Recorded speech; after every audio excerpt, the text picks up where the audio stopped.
I have with me Doug Constable, and we're going to be talking about insolvency. Doug, welcome to Dollars a Sense. Thank you.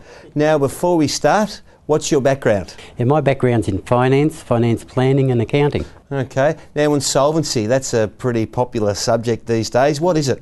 It's basically where someone can't pay their debts and they've got more debts than what they've got the ability to pay.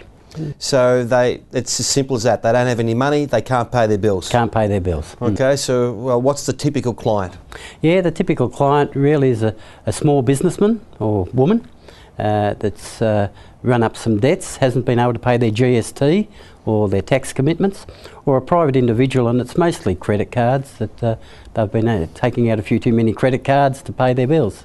So how do you help them? Where do you get involved? Yeah, I get involved basically working with them to establish firstly what their real debts are and how they can pay them, and if they can't pay them, we work with a trustee or a liquidator to wind up their affairs so that they can draw a line in the sand and start again. What are the most common questions you're normally asked in your position? Yeah, undoubtedly there's one that stands out, and that is, what do I do if someone knocks on the door, or how do I stop the phone calls? Okay, so if you get the heavy that comes around, he bangs on the door and says, if you don't pay me, I'm going to rip your head off, sort of thing, what do you do? I think that's fairly much a myth. Undoubtedly heavies, if you like to call them that, do come around, but they really are only using their size and that to try and intimidate you. Not to actually beat you up or anything like that. So the way to handle that is to just deal with them and say, I don't work after hours, or I don't talk about that after hours, and I'll talk to you tomorrow about it. So you've virtually got to stand up to them in a certain way, just be firm in, you're not going to be intimidated by them. So you're obviously going to see, or most people go and see their accountant every year. They'll have a financial planner involved, they'll have their local solicitor.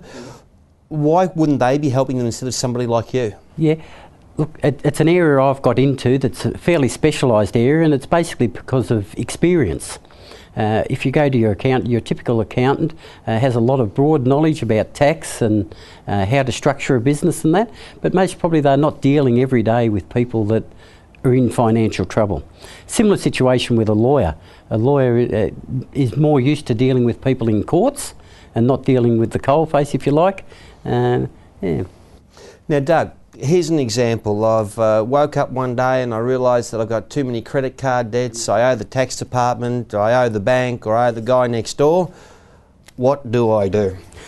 Sit down and write a list of how much you owe and how much you what ability you've got to repay it, and then either deal with them directly or approach someone like me that deals with the banks and comes to an arrangement to pay it off. And if you can't pay it off, then to act quickly, to draw that line in the sand and either do one of the things in the Bankruptcy Act, which is either a Part 9 or a Part 10 or a bankruptcy, or wind up the company as quickly as possible before the creditors do get upset. So how do you actually go and do those types of things? Yes, the best way to do it is there's ITSA, which is Insolvency Trustee Services. You can ring them and go bankrupt through them, or you can deal with a private trustee. If you deal with someone like me, I would introduce you to a private trustee, or in the form of liquidation, you go to a liquidator and he would liquidate the company for you. Now, if you go and do that, and if you do end up going bankrupt, yes, that affects your CRA. Yes, look, that's one of the beauties of bankruptcy, if you like. If you're in that situation, I'm certainly not suggest just do it willy-nilly, but if you're in that situation, there's a thing called a Part 10 of the Bankruptcy Act, where you make an offer to your creditors to pay part of the money.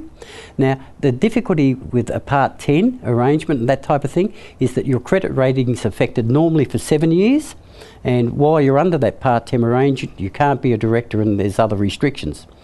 If you go bankrupt and you have the ability to, or you come across some money, or someone will loan you money down the road, there's a Section 73 of the Bankruptcy Act where you can actually have your bankruptcy annulled. And the beauty of that is, the meaning of annulment is it never took place.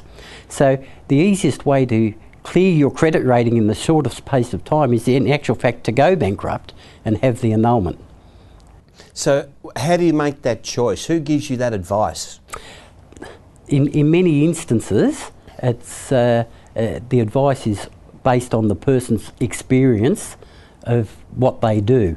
With my background in finance, I found it very difficult for a lot of people that had been bankrupt or done a Part 10 to get credit and get finance because it was still on their credit file. Whereas if they'd done a bankruptcy in the first place, they would have had their credit file cleared when it was annulled and been able to move on with their life and buy a house and those things that we all look for. Doug, is insolvency, do you look it up in the yellow pages or do you Google it? Obviously this is not a huge industry, there's not a lot of people that have this expertise. Yes. So how do we actually find people like you? Now what I'll be doing with you, Doug, of course, is putting you on my wealthplanaustralia.tv website for everybody to hook onto, so I'll be able to find you from there. But how does the average punter find you? Yes, but through the website is the only way.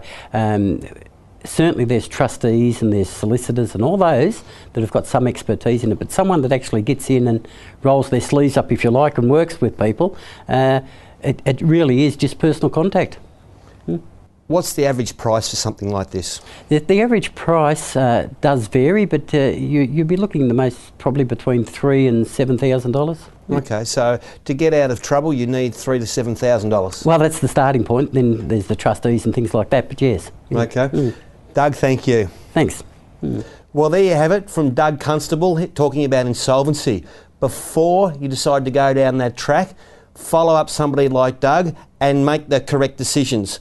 Go onto my website, that's wealthplanaustralia.tv, follow the links, have a chat with Doug if that's where you have to go.